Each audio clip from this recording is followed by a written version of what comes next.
যারা রাজ্য সরকারি কর্মচারী আছেন তারা ভিডিওটি ভালো করে দেখুন। জুলাই মাসে আপনাদের কত টাকা বেতন বাড়তে চলেছে। ধরুন আপনার বেতন 20,000 টাকা ছিল জুন মাসে। জুন মাসে 20,000 টাকা ছিল, সেটা জুলাই মাসে বেড়ে কত টাকা হবে দেখুন এখানে। তাহলে আপনি 20,000 টাকা বেতন ছিল, এই বেসিক 20,000 টাকা, 20,000 টাকা আপনার বেসিক। তাহলে জুন মাসে আপনার 20,000 টাকা বেসিক ছিল, সেটা জুলাই মাসে গিয়ে হবে 20,600 ইনক্রিমেন্ট হবে। এই ইনক্রিমেন্ট হয়ে 20,600 টাকা হবে। তাহলে জুন মাস থেকে জুলাই মাসে কত টাকা বেতন বাড়বে দেখুন। এই 20,000-এর আপনি জুন মাসে পেয়েছেন 18% ডিএ। 18% ডিএ করলে হবে আপনার 3600 টাকা। তার সাথে যা থাকে এইচআরএ 2400 টাকা। তাহলে ডিএ 3600 টাকা, এইচআরএ 2400 টাকা এবং মেডিকেল অ্যালাউন্স 500 টাকা। কিছু কিছু ডিপার্টমেন্টের আলাদা আলাদা অ্যালাউন্স থাকে, যেসব অ্যালাউন্সগুলো থাকে সেগুলো যোগ করবেন। তারপরে এটা আপনি পাবেন। এর থেকে পিএফ বাদ যায়, সেটা তো সবার ক্ষেত্রেই যায়, কিন্তু 1000 বা 500 মিনিমাম 6% পিএফ কাটাতে হয়। যে টাকাটা হয় মিনিমাম তার 6% পিএফ কাটাতে হয়। আর পিটেক্স যেটা, সেটা তো কেটে নেয়। পিটেক্স মনে করুন জুন মাসে ছিল আপনার, এখানে সব করে যোগ করলে হচ্ছে 26,500 মাইনাস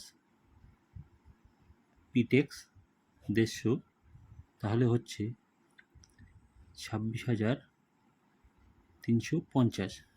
এবার এখান থেকে ধরুন আপনি পিএফ ডিডাকশন করান 2,000 টাকা, ধরছি 2,000, তাহলে আপনার হচ্ছে 24,350 টাকা। এই টাকাটা আপনি জুন মাসে পেয়েছেন। এবার জুলাইয়ে আপনি কত টাকা পাবেন বা কত টাকা বাড়বে দেখুন। এখানে আপনার বেসিক কিন্তু বেড়ে 20,600 টাকা হয়ে যাবে। জুন মাস থেকে জুলাই মাস পড়লে জুলাই মাসের শেষে যে বেতনটা পাবেন, বা আগস্টের 1-2 তারিখে যে বেতনটা পাবেন, বা জুলাই মাসের 30 তারিখ, 29 তারিখ, 31 তারিখ নাগাদ যে বেতনটা পাবেন, সেটা কিন্তু 20,600 টাকা বেসিক। এর আন্ডারে হবে ডিএ, কিন্তু ওই 18% হয়ে যাবে। তাহলে 18% যদি ডিএ হয়, এক্ষেত্রে হবে 3708 টাকা। তার সাথে এইচআরএ 2472 টাকা থাকছে, মেডিক্লেম 500। এবার সব মিলিয়ে হবে এটা 27,280 টাকা। এর থেকে 150 টাকা পিডিএক্স বাবদ বাদ চলে যাবে। 150 টাকা বাদ গেলে 27,130 টাকা। এবার ধরুন আপনি পিটেক্স একই আছে, 2,000 টাকা আছে। পিটেক্স বলছি, প্রভিডেন্ট ফান্ডের টাকা যেটা কাটান 2,000 টাকা, তাহলে এটা বাদ দিলে হচ্ছে 25,130 টাকা। তাহলে দেখুন জুন মাস থেকে জুলাই মাসের বেতনে কতটা বৃদ্ধি পেল। যার 20,000 টাকা বেশি, তার ক্ষেত্রে টাকাটা তাহলে বৃদ্ধি পাচ্ছে। এখান থেকে এটা টাকা বিয়োগ করে দিই, তাহলে যে টাকাটা হবে সে টাকাটা বাড়বে। এটা বিয়োগ করে দিলেই যে টাকাটা হবে সে টাকাটা বাড়বে। তাহলে কারো যদি 20,000 টাকা বেসিক হয়ে থাকে, তার কিন্তু এইটা বিয়োগ করলে যে টাকাটা আসবে এই টাকাটা বাড়বে। ফলে কেউ যদি 20,000 টাকা বেসিকে জুন মাসে থাকে, তাহলে জুলাই মাসে তার বেসিক 3% বৃদ্ধি পেয়ে 20,600 টাকা হবে। সেক্ষেত্রে তার মোট বেতন বাড়ছে 780 টাকা। এভাবে করে আপনারা আপনাদের বেসিকটি বসিয়ে এই হিসাব করে বের করতে পারবেন যে আপনাদের জুলাই মাস থেকে কত টাকা বেতন বাড়বে। তাহলে আরেকবার আমি ক্লিয়ার করে দিচ্ছি কী করে হিসাবটা করবেন। বেসিকটা আপনার জুন মাসে যা ছিল তার 3% করবেন। তাই জুন মাসে যদি আপনার 10,000 থেকে থাকে, সেক্ষেত্রে বেসিকটা হয়ে যাবে 10,300।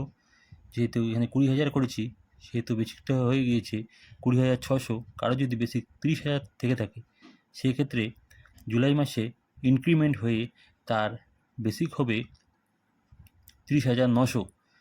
তার সাথে ডিএ 18% এবং এইচআরে বর্তমানে যা চলছে 12% এবং মেডিক্লেম 500 টাকা, এবং যদি আদার্স অ্যালাউন্স থাকে সেগুলো যোগ করবেন।